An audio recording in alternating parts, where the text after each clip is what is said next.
God done it perfectly. He wrote the Bible and he left a major faction of it in prophecy. So it's not in the written content, only in prediction. That's all. Because the book is over and finished before it was time for it to happen. So it's only in the Bible in prediction. That's it. So what happens is you've got to study your rear end off to understand what's being predicted. And if you don't study, combined with a heart that wants the truth, because you see so many people saying it's this way, that way, this way. So you got to get a desire within. You get in your private time. That's the way I done it. And see, Jesus, that will get Jesus' desire. Because he said, Hosea and Paul, I bear God's people record. They're destroyed for a lack of knowledge. God said, I will send you a strong delusion. You're going to believe a lie. And you're going to be damned for it because you don't have a love for the truth. Chris Doctor said, you don't love people. I said, I never claimed I love people, but I've always claimed the same thing I'm claiming to you today, sir. I love the truth. I want the truth of the scriptures. You don't. And he said, well, how long have you studied the scriptures? 20-something years? He said, I ain't studied that long. You told me you've taught one way 30 years.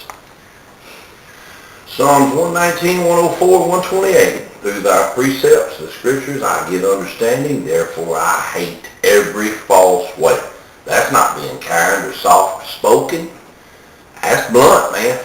I hate every false way. And I've got that in my bones. I've got that in my spirit. You cannot be nice to Pharisees. You cannot. Do y'all hear me? Mm-hmm. Now, you don't have to treat them mean. But if you let your guard down, I guarantee you the next minute you're going to be hanging from a cross.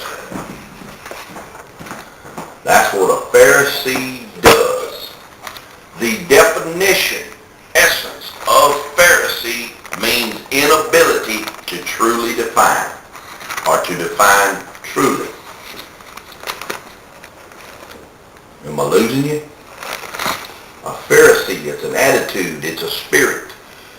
Anyone that has this mental positioning, they can't read nothing and define it as to what is that the truth.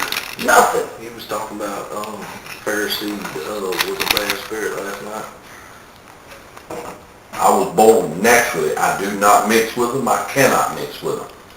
They hurt my central nervous system. I can't even eat lunch with them. I just can't. And Chris gonna talk about that I don't love people because I don't talk soft to them. I said, you know what Jesus done to the Pharisees when he caught them in the church selling doves? He took 3 cords and wrapped around his hands and he kicked the tables over. Now reckon what he doing in 3 cords? He's gonna whoop somebody. And physically. Well, I mean, you ain't got a man sitting here with a strong voice like what you have preaching. How you ever going to be afraid of God? Well, you'll get bowled over. They'll take me out. Brother J.D. recognized this. He said, I see now. He said, I used to think that you thought you knew it all, but he said, what you're doing is, he said, you are withstanding. And he said, you don't want nothing coming on this property or in this church. It's not the truth. And he said, it's not because you think you got it.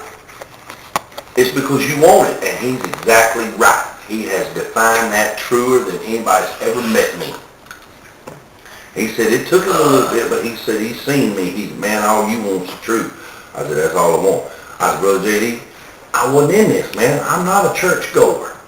I struggled with church. I never cared about church. But if I'm going to get in this, it didn't take me long to see. People don't read the Bible. People not reading the Bible. And because God gave me a memory I can remember, and I said, no, it ain't worded like that. They puff up in resentment. Oh, you think you're such and such. Oh, you think you know it all. No, it's not like that. I just want to know what is absolutely, positively necessary. Not a speck more and not a speck less. The Bible teaches to be not righteous over much. I had a preacher in Houston one time ask me when I quoted it, what does that mean then, Brother Preacher? He wasn't asking me to teach him what it meant. He thought in his mind he knew what it meant, and he wanted to know what I thought. I just looked at him quickly. I said, I don't know, but I believe it means that whatever is absolutely positively necessary to be righteous about, we better get it covered, not an inch more, not an inch less. And he just said, very well put, Brother Preacher. And see, he got an IQ in the book smarts, engineer family, 140, and he knows the Bible real well. Okay, we had turned from this thought here to the 11th chapter of Romans. That's where we went next, Tuesday morning. Matthew, Mark, Luke, John, Acts, Romans. Romans is the first book right after Acts. And see, this is what loses people. 11th chapter.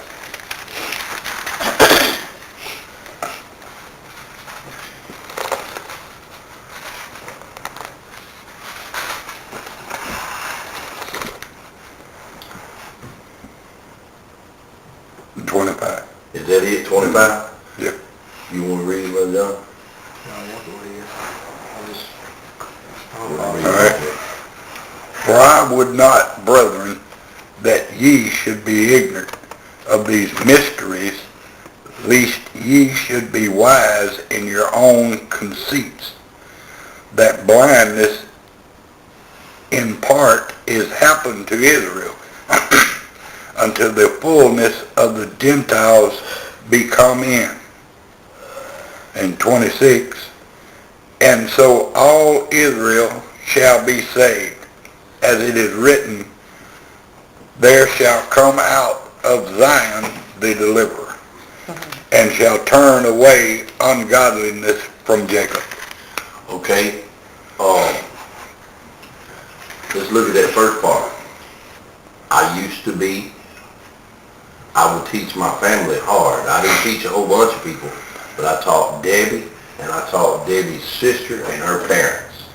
Until the times of the Gentiles be fulfilled, I taught that meant, if you're not born in natural Israel's geographical location,